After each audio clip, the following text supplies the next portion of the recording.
Hi, it's Annette from Almond and Avocado. Back again. I'm here today to talk about, I guess it's really about trusting your consultant. And in there is the question, is Sisterlocks for me? Okay. Or even locking your hair, like so any kind of locking. Sisterlocks and generally small locks or cultivated locks in general, it doesn't happen overnight. You are not going to see the ladies that you see on the road where you've stopped somebody, or the pictures that you've seen on YouTube or Facebook or on the internet. When you search for Sisterlocks and you see those long flowing locks or the perfectly neat uniform locks, it doesn't happen overnight. When you walk up to your locticians for your installation day and you've spent your 2 hours and your money, 2 days, and however much money you've spent to have them installed, when you leave after that time, you will not leave looking like the ladies in the photographs. It takes time. Lock-in is just not a hairstyle. It is a journey.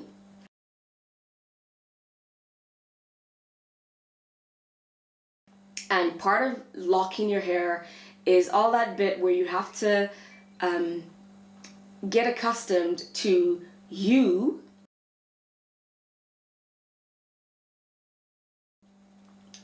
like this.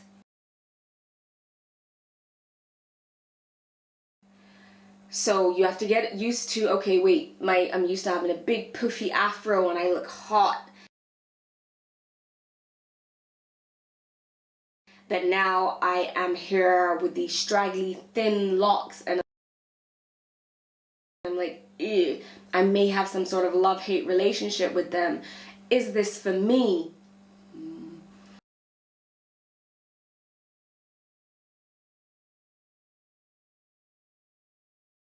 You have to come to terms with, okay, I'm accustomed to being a product junkie. I like to put loads of things in my hairs and lots of manipulation, but you're telling me that I can't put oil, grease, butter, wax, all of these things in my hair. I have to stop. So I have to detoxify. It's like going cold turkey. You have to come to terms with that.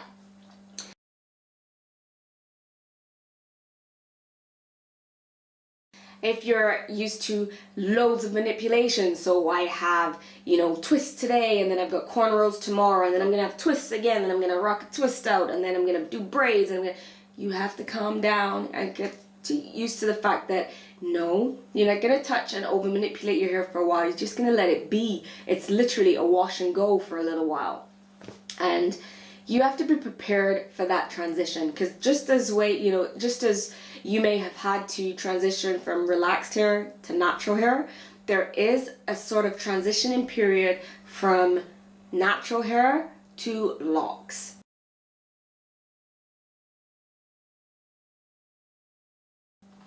There are things which are different. There are some things which will be the same, but there are things which are different, and you have to get accustomed to that.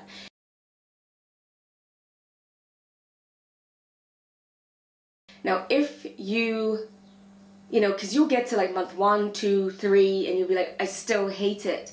If you do not have the commitment that it takes, if you cannot commit to this journey, Sisterlocks is not for you, because you will get to month 2, 3, 4 and be like, I need to comb this stuff out. I can't handle it.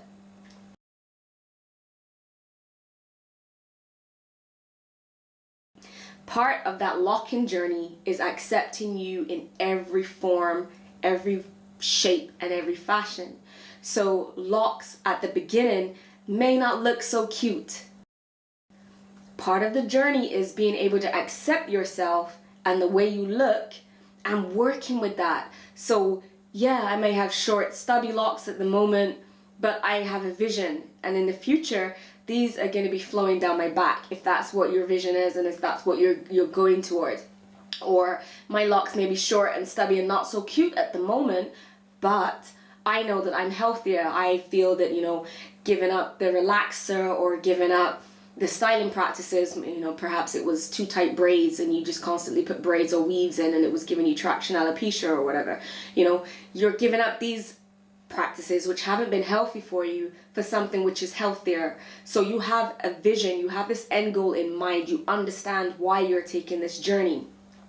If you just got Sisterlocks or Locs for a style, when those doubts hit, or when people are laughing or pointing and say, girl, I ain't looking too cute, you know, you will cave. Because you'll be like, well, I don't know what to do with this hair. I don't know how to style these funny looking locks. They're not long enough to go into a ponytail. I can only brush them back or stick them up. If that's not enough for you, when these things happen, when those pressures come in, you will cave and you will comb out your locks and you'll be like, I can't deal with this. Another thing to consider is the cost.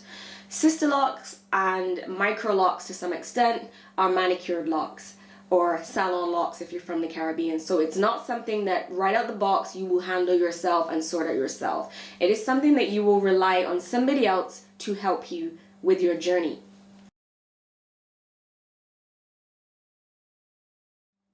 My ethos is, if you don't like somebody else doing your hair, it's probably not the thing for you, unless you think, okay, I'm gonna do it until I take the retightening class and I take control of my hair myself. And if you're happy to go through, then brilliant. But if you're somebody who's saying, yeah, but really you cannot even stand the thought that for at least 6 months to a year, someone else is gonna be doing your hair, it's not for you. Don't bother.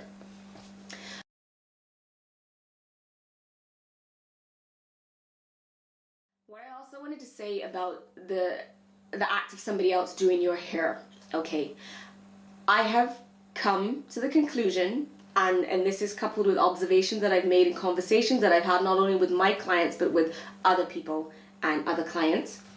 Having your hair done as women of color, having your hair done by someone else, it's kind of like a therapy. It's kind of like there's a give and take in it. There's something so powerful and precious in it. And I'm really struggling for the words to explain this to you. So I'm just gonna take a pause and think about it. Because when I touch your hair, it's my ministry to you.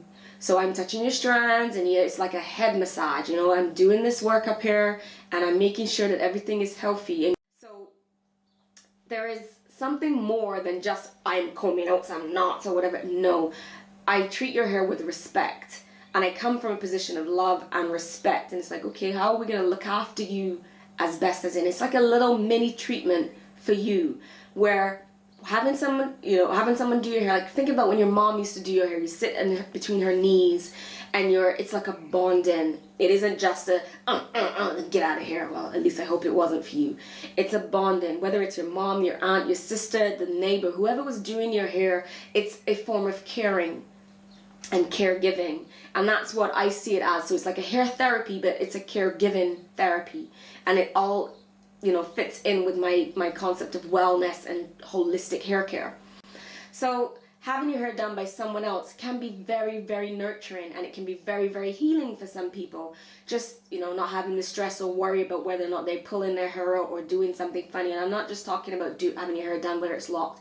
I'm talking about, natural hair, having it done, even if it's relaxed, having it done by somebody else, someone you trust, who brings the right energy around you, is something pretty awesome. And which is why I always say it's really important that you pick the right consultant for you, because my energy may not resonate with your energy, but it might. And you might be like, this is home for me. And the clients that I have, I love them because they also bring me good energy, and it's like a communal. I said it's a give and a take. So I'm giving and I'm receiving, and it's something really beautiful and really awesome. So that is what I'd like to say about that. Also, with trusting your consultant, there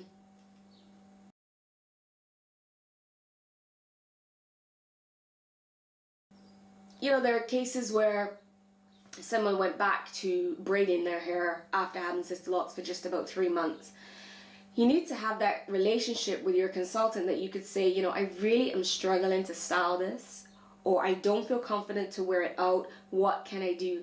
Because if you don't say, they don't know how to help you. They don't know there's a problem. And then you call up or send them a text message going, oh, I've taken my locks out. I didn't know what to do with them. Blah. I know you may be thinking, oh my gosh, they're thinking they're losing a revenue stream. But really, if that happened to me, I'd be thinking, wow, why didn't you say something to me? We could have talked it. We could have looked at what your options were. if you had come into Sisterlocks having severe breakage from braiding, and then you comb out your Sisterlocks and go back to braiding, is that really the healthiest option for you? I don't think so, but that's my opinion. But it would have been nice to hear, you know, to have that dialogue. So it's really important to trust your consultant enough that even if you want to comb out your locks or start again or cut it off or whatever, that you're able to say, hey, call up your loctician, hey loctician, I am feeling like this. Because really it's not just meant to be about, yes, you give us the money, we do your hair and you go about your business.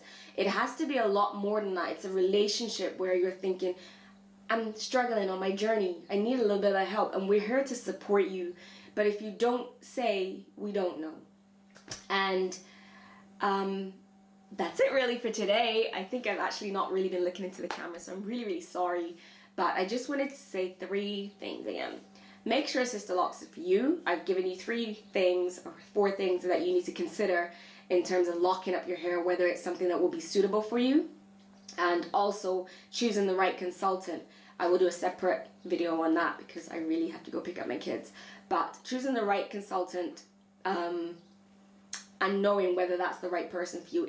The energy is going to be really, really important, and whether or not you feel confident that they are going to be competent with your hair. Okay?